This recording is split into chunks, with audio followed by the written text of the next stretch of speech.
All right, perfect. First off, I want to thank Dr. Long for letting us present. I think this is probably the third or fourth year we've done this now. So we always appreciate being able to share kind of what we do at the airport with everybody, especially the engineering students kind of looking for direction on where to go and what to do with their future career. So anyways, with that, we'll get started. Next slide, George. Yep. I don't know if it's lagging or there we go. Yep, there we go. So topics we're going to cover today, just kind of Lee County Port Authority. That's the organization George and myself work for. We're going to go over kind of aviation project management and what that entails, and then just career opportunities.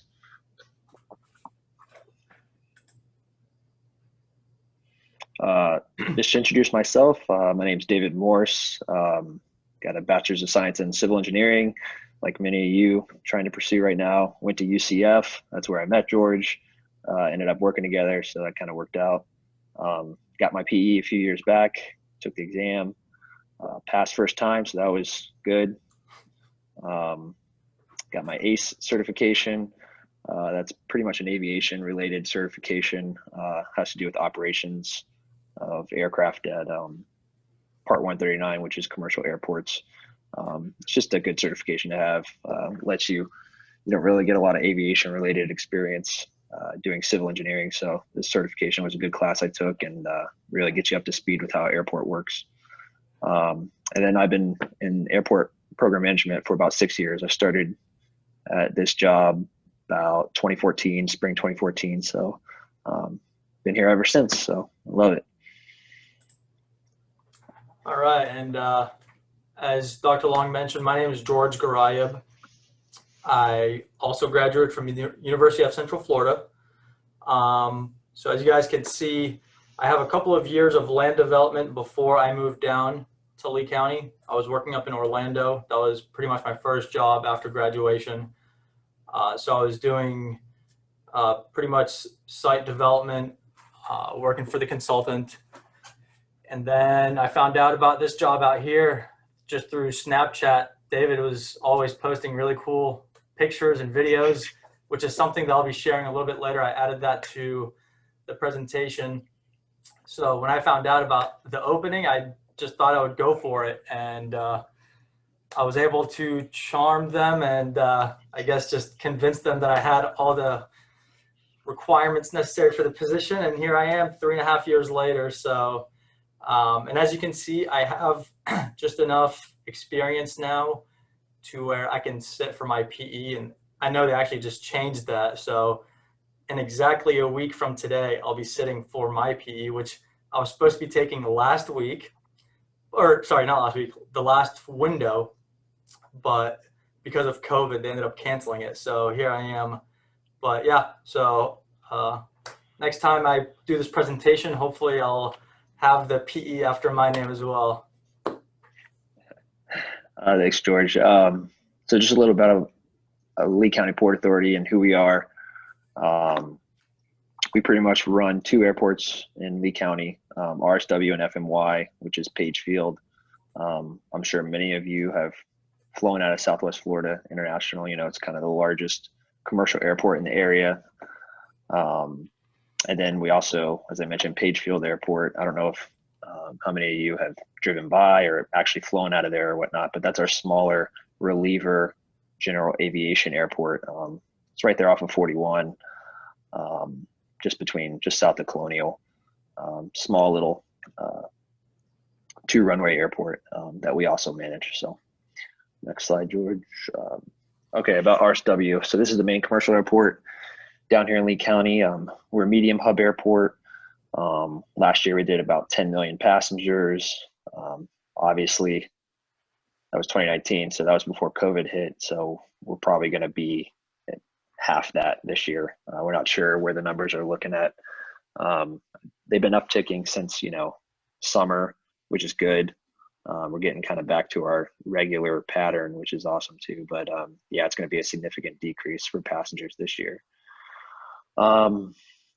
Area wise, we have about 7,000 acres of land, which is fairly large. I think the only largest land area commercial airport that's bigger than RSW is Denver. I don't know how many of y'all have seen Denver Airport, but they've got about 5 runways, and it's out way east of the actual city itself, and they just have a ton of land out there. So yeah, we have a ton of land that we could potentially develop, future taxiways or runways on. So, and we'll go into that some later on in the presentation. Terminal is about 800,000 square feet, built in 2005. We used to have an old terminal that was on the north side of the runway. Many of you probably see the footprint of it right there. I don't know. Can you see my mouse, David? Yeah, I can see it. Yeah. Okay. Yeah. So there's the footprint there. Yeah, that was demoed right after this one was built. So I don't know how many of y'all, if y'all grew up down here, you might remember it. But the new terminal is 800,000 square feet, pretty big, 3 concourses. And we all work on the 3rd level floor there, so just above the ticket counters. So next time you fly out, just look up and see a bunch of glass windows. That's kind of where all of our administrative offices are located. We got about 28 gates, which is for all the airplanes to pull in. And we're working on a future project, which is a terminal expansion. So hopefully we'll be able to expand to 65 gates here in the near future with adding future concourses and whatnot. So Page Field. So this used to be RSW back in the day, the original commercial airport for Fort Myers in the Southwest Florida area. Built in 1929, used to be a World War II training base. 588 acres, so significantly smaller, as you can see, compared to RSW. It's pretty much landlocked and developed on all 4 sides. There's no free land to expand anymore. There's roads all around it. Got a railroad on one side as well. The actual terminal there is Base Ops, which is a pretty awesome building. If you ever get a chance to go visit it, architectural wise, it's beautiful on the inside. They finished that around 2011. Just an awesome little building. I think it's LEED certified, and it's just got a bunch of history. I think there's a couple old time World War II photos that are posted up there that are actually taken at the airport. So just a really, really cool building. If you ever get some free time and you're over in that area, I would highly recommend visiting and just walking in and taking a look. So like a lot of cool history throughout the building, that they have artifacts, stuff like that. Almost like a museum. Yep. It's pretty cool. Yeah, it is. It is. It's awesome. Okay, next slide. Okay, I'm going to take you guys kind of through the process of just how a project comes to be at an airport and how we deal with it from the early stage planning all the way through to construction and project closeout. So airport project early planning, pretty much FAA advisory circulars, state aviation guidelines. Those kind of dictate our project for us. Those are the regulations that we have to follow when planning a project in the early stages and all the way up to design and construction. So those are pretty much our guidelines that tell us what to do or what we can do per se. Our airport master plan, this is pretty much, I don't know, I don't want to say Bible, but it's pretty much an airport huge book document that tells you all the existing conditions at the airport. It's probably over 1,000 pages long. It pretty much just goes over the existing conditions at the airport, where it's located, how big is the airport, and then it goes into operations like aviation forecasts, taking into consideration the local population, what's the growth factor, what's it supposed to be in 10, 15, 20 years out. And then that's how they forecast how big the facility requirements need to be for that airport. So this was heavily relied on whenever we built the new terminal on the south side of the airport. The area was just growing at such a quick pace that we needed more space, and we kind of outgrew that old terminal. So those aviation forecasts and facility requirements really dictated, how big of a terminal we could build and those types of things. So yeah, we're in the process of getting that updated right now. I know they're putting together a task where they're working with several consultants to help us get that updated, just because I think the last one that was developed was from, was it 20, it's not 2016, that one's for Page. The one Yeah, this from one was like RSW is older, right? 1999. I think it's like 1999. It's like every 20 years you try to update them. So Yeah, so yeah, we're in the process of getting that one updated. yeah, I kind of wish we updated it before COVID. That way we have better updates, but we'll see what comes out of it on the other side of this. So, um, and then we get down here to our CIP, which is our facilities implementation plan. Um, and the CIP stands for Capital Improvement Plan. It's pretty much the same thing. Um, and it really just goes into the real recent projects and future forecasts of what we're going to do for our large capital money wise projects. So finance really plays a huge role in our CIP plan for the next 5 years. It's typically 5 years out is what we keep that up to date to. So that'll include, projects from the air traffic control tower, terminal expansion. It's a real big, millions and millions of dollar projects that end up being on that list. So all right, next slide. So funding. So where do we get all this money from, right? It's not just people making donations. So FDOT, sure you guys have heard about that. They play a huge role in aviation. I know most people just think of FDOT as highways, roads, that type of thing, but it does have transportation at the end of it. So that includes aviation. So we are funded pretty heavily through FDOT on a lot of these projects. They play a huge role in supplying the money through grants and whatnot to do these large capital improvement projects at the airport. Also, big donator is the FAA, of course. They're the ones who regulate all air travel in the U.S. And at airports. So, of course, we get a lot of federal dollars. We actually did receive quite a big chunk through the CARES Act from COVID for the airport. That wasn't necessarily, we didn't designate it towards projects per se. It went more towards airlines and helping them out because they've just been so affected. But yeah, so they donate a lot of money through grants and other programs, capital improvement programs to airports. TSA plays a big role in any project that pretty much affects them. We had a project we'll go in a little bit later called the baggage handling system. And we pretty much upgraded the whole system. And that has to do with, when you check a bag, this is like the long, big spaghetti conveyors that it goes down below before it gets on the plane. It pretty much scans your bag, make sure there's nothing bad in it, and then it gets on the plane. So we went through updating that whole system a few years back. And TSA helped a lot with securing funds for that project. PFCs, which is passenger facility charges. So anytime you buy a plane ticket, whether it's online or actually at the ticket booth, which nobody really does anymore, but if you ever look at the breakout of your plane ticket, you'll see at the bottom, it'll say a PFC charge. And pretty much what that is just a charge that the airport charges every passenger who flies through their facility. It's kind of like a tax, if you will. And that money is our money to use for all different types of things, not just projects. So that helps supply maybe the difference in money that we get maybe from FAA or FDOT to help fully secure a project funding wise. Yep. Bonds. Yeah. Actually, real quick, just to kind of give them an example of how PFCs can be used and how it affects our projects, just to kind of give you a current example with one of the projects that we'll be talking about here shortly. It's the boarding bridge replacement project. That one was supposed to be funded by PFCs. And so we were basically taking a loan out. It was a bond backed by PFCs, and we'd be paying that loan out over several years using the PFCs. But with the impact COVID has had, we weren't sure really what air travel was going to be like for the next year or 2 or 5 years. So it was very risky to then take out a loan based on the number of passengers that we thought would be traveling.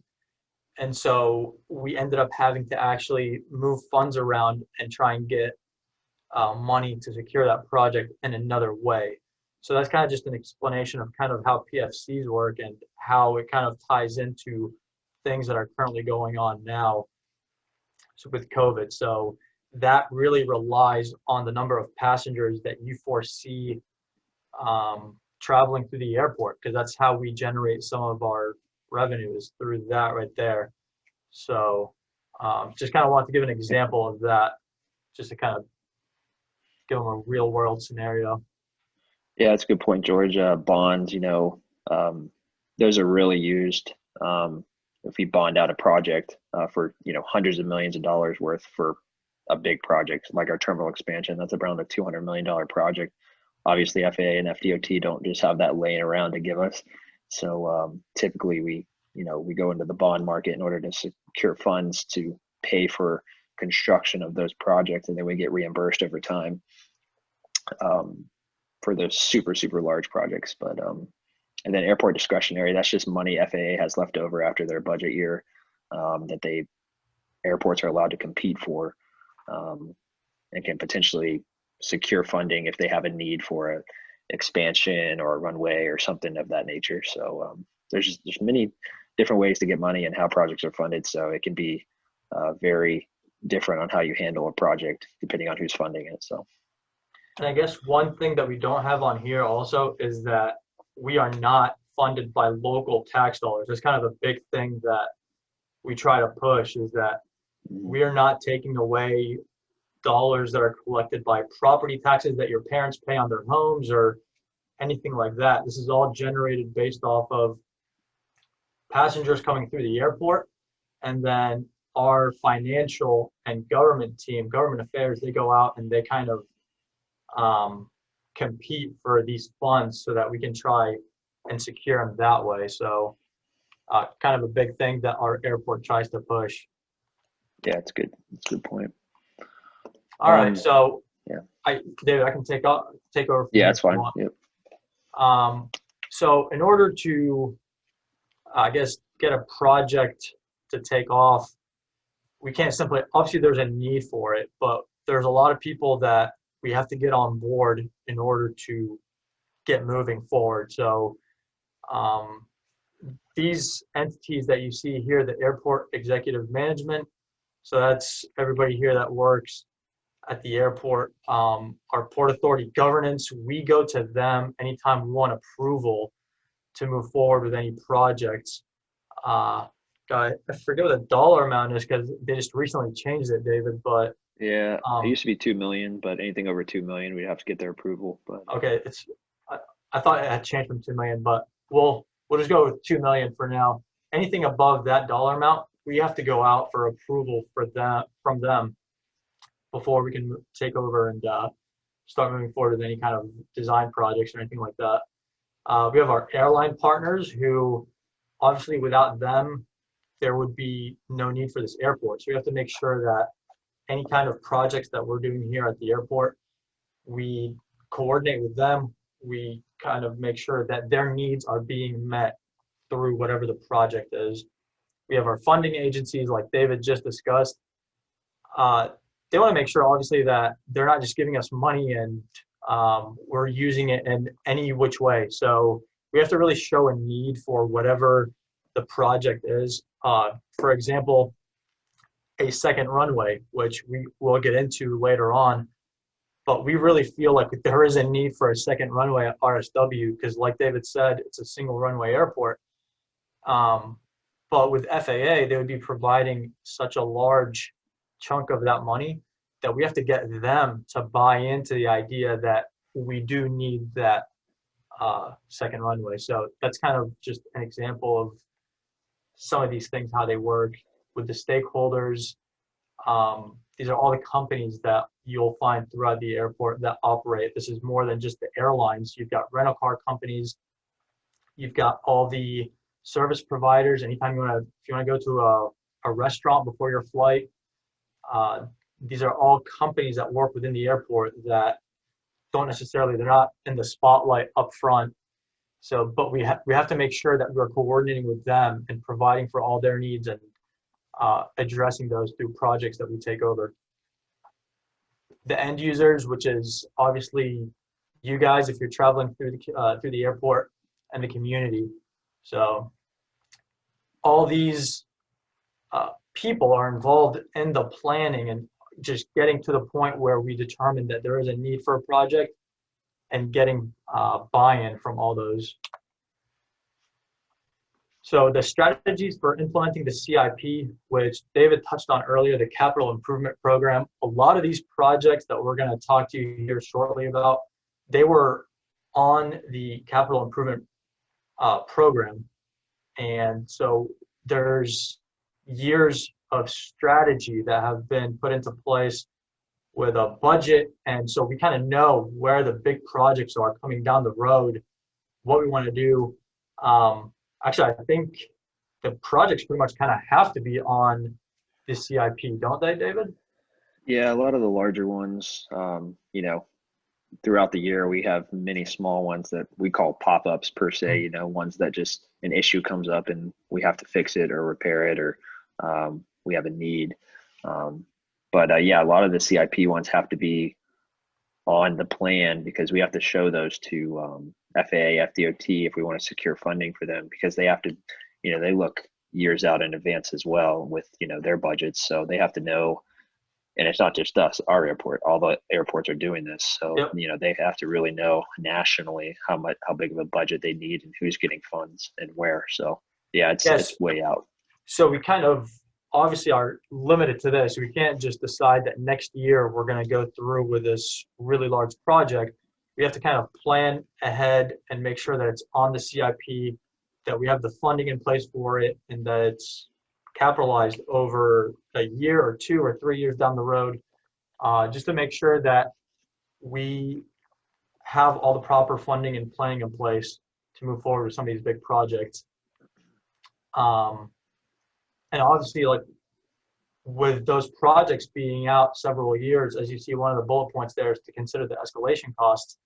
So back about a year ago, or maybe about 2 years ago, when there was a big trade war and there was a lot of, there was a huge increase in the cost of steel.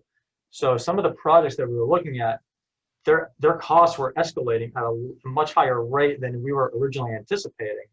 So that can have a big impact on our planning for big projects like that. Because if it goes up maybe 1 or 2% on a multi-million-dollar project, it's quite a big chunk of change. Yeah, that's a good point, George. I was going to, sorry, jump in, but a lot of our projects we over budgeted for that are actually going into construction now. Yep. Since COVID. Bids came in and they came in just way low, almost 50% of what we were planning, which is awesome for us. So it's good for us, but yeah, it can go in both ways. So, construction's really at the mercy of, economics. So. Excuse me. Yeah. Cause obviously right now there's a lot of projects that are being postponed or put off or canceled altogether. So companies are looking to try and get as much work as they can, so they're a little bit more competitive with their bids. Let's see. So that's pretty much, that kind of covers the CIP. Project execution.